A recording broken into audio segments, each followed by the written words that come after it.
Hello नमस्कार दोस्तों, स्वागत है हमारे चैनल में। आज का टॉपिक तो आप समझ ही गए होंगे थंबनेल देख के, सीटेट एग्ज़ाम पैटर्न।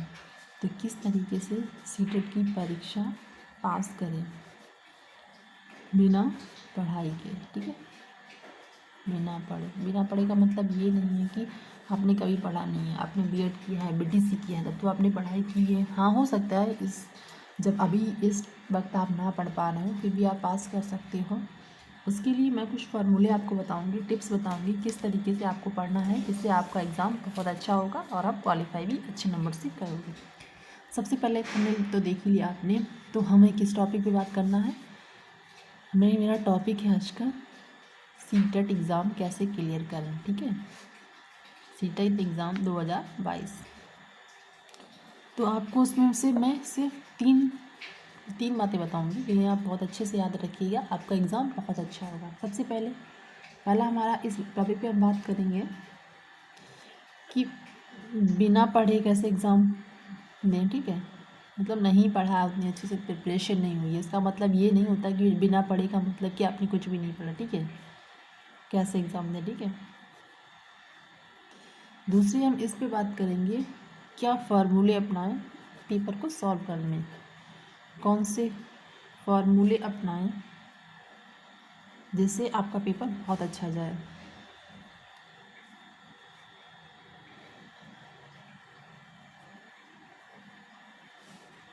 ठीक है,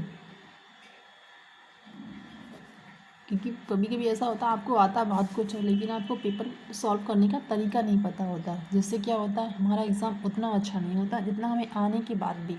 और चौथा सबसे मोस्ट इम्पॉर्टेंट जो टॉपिक है वो ये है, एग्ज़ाम हॉल में टाइम मैनेजमेंट कैसे करें, ठीक है। टाइम मैनेजमेंट कैसे करें।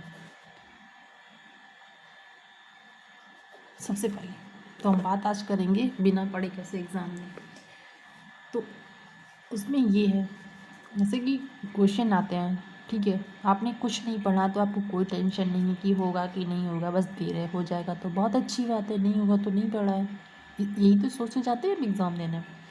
तो सबसे पहले बात है क्वेश्चन को किस तरीके से सॉल्व करें। तो सीटेट के जो सब कुछ क्वेश्चन ऐसे आते हैं, जैसे 1 से 5 तक लगभग क्वेश्चन ऐसे आते हैं, उन क्वेश्चनों में केवल लगा होता है, ठीक है। केवल का मतलब होता है निगेटिव नहीं। उसमें इस तरीके से पूछ लेंगे कि मतलब ये बच्चा ऐसे कर रहा है, ये नहीं होगा, नहीं ऑप्शन में दे 4 ऑप्शन दिए, उसमें एक में केवल ये, जहाँ पे केवल लगा, अगर निगेटिव में पूछ रहा है क्या नहीं होगा तो केवल के साथ जाना ही है, ठीक है। 100% ही हमारा सही होता है ऑप्शन। अगला जो हमारा है वो ये पॉइंट है, दूसरा, ये केवल जो होता है वो निगेटिव में आता है। नहीं तो आप एक बार प्रीवियस ईयर के पेपर देख लीजिए, 2-4 आप खुद समझ जाएंगे कि मैं क्या बता रही हूँ आपको। दूसरा जो वहाँ ये है, वहाँ जब आप पेपर सॉल्व कर रहे हो, पेपर सॉल्व करते समय आपको क्या करना है, वहाँ पर आप क्या हैं, वहाँ पर अपने आप को अध्यापक की तरह पेपर सॉल्व करो, अध्यापक की तरह, ठीक है। बच्चे नहीं, आप एक टीचर हैं और कैसे आप एक बच्चे को पढ़ा रहे हैं, किस तरह से मैनेज कर रहे हैं, आपको वो सोच के पेपर को सॉल्व करना है, ठीक है। तो दिमाग में ये रहे कि हम एक टीचर हैं, फिर पेपर सॉल्व करिए तो आपका पेपर और अच्छा जाएगा, क्योंकि आप उस तरीके से सोच पाएंगे, समझ पाएंगे। और चौथा जो तीसरा पॉइंट ये है, बच्चे को कभी भी दंड नहीं देना है। बच्चे को शायद पता भी होगा आप लोगों को, बच्चे को कभी भी दंड नहीं देना है। मतलब कितना भी क्वेश्चन में फोर्स कर रहा है, उसने कितनी बदतमीजी की, कितनी परेशान कर रहा है, कुछ नहीं कर रहा, आपकी कोई बात नहीं सुन रहा, लेकिन आपको उसे दंड नहीं देना है, ठीक है। किसी भी हाल में उसको दंड नहीं देना है, बच्चे को दंड नहीं देना है आपको। और ये भी आपको क्लासेस से निकालना भी, आपको पढ़ाना भी है, बहुत प्यार से आपको उसके साथ मैनेज करना है, बच्चा कुछ भी करे, ठीक है। चौथा पॉइंट ये है, रूढ़वादी जो होती है, रूढ़वादी परंपराओं को नहीं मानना है, ठीक है। रूढ़वादी परंपराओं को नहीं मानना है, नहीं मानना है। तो ये इस तरीके से पेपर आप सॉल्व करेंगे तो भी आपका एग्ज़ाम अच्छा जाएगा। और जो ये पहला क्या हुआ, बिना पढ़े एग्ज़ाम करें। दूसरा जो हमने ये लिखा है, क्या फार्मूला अपनाएं पेपर सॉल्व करने के, तो इस पर आप बात करते हैं कि क्या फार्मूला होना चाहिए।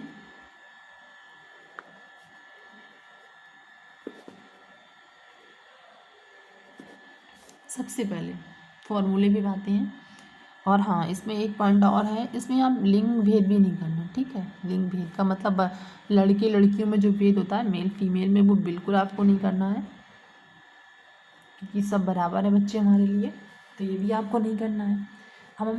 अब हम इस पे बात करेंगे कि क्या फार्मूला अपनाएं। तो फार्मूले पे जब आते हैं तो ये होता है, सबसे पहला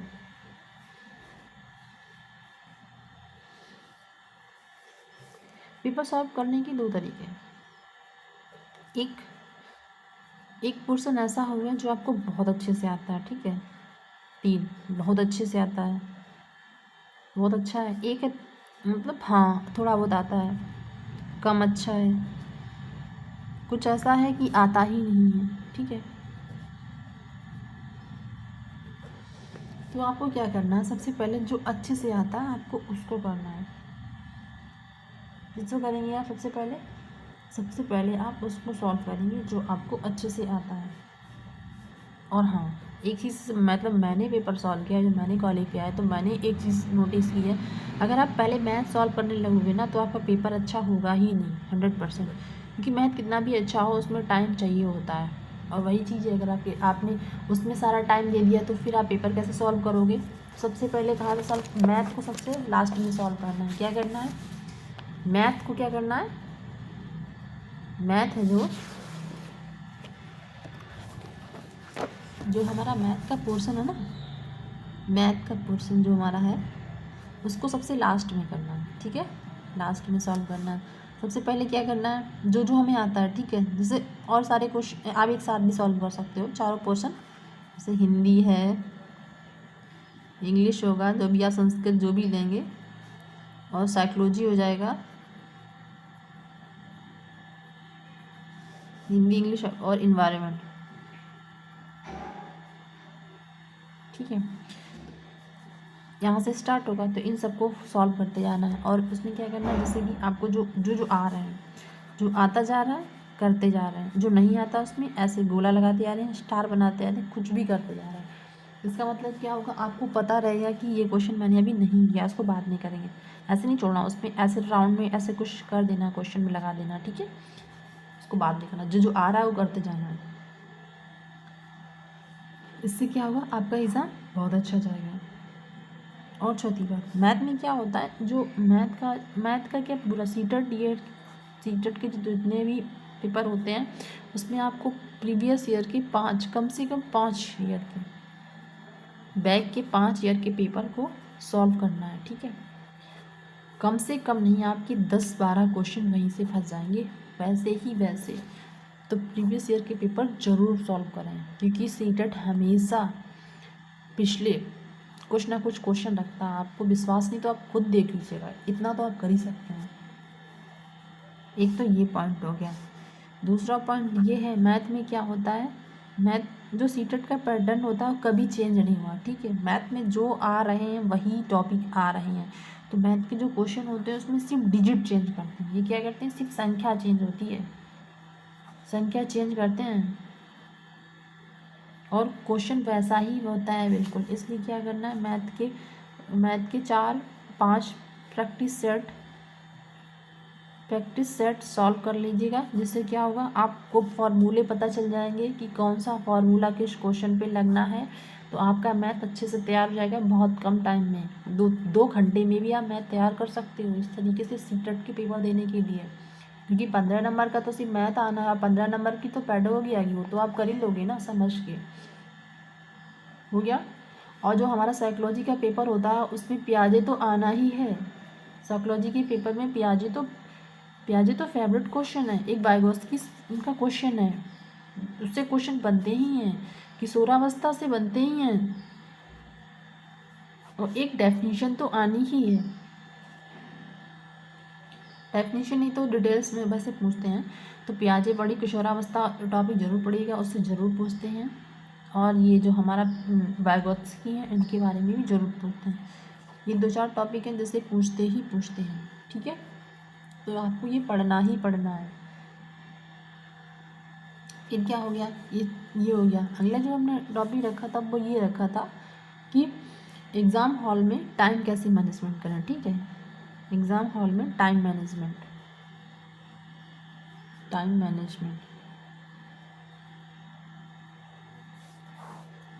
तो एग्ज़ाम हॉल में टाइम जो मैनेजमेंट का तरीका है वो ये है कि सबसे पहले क्या करना है आपको, सबसे पहले आपको 4 पेपर सॉल्व करने हैं, ठीक है। और मैथ को सबसे लास्ट में सॉल्व करना है।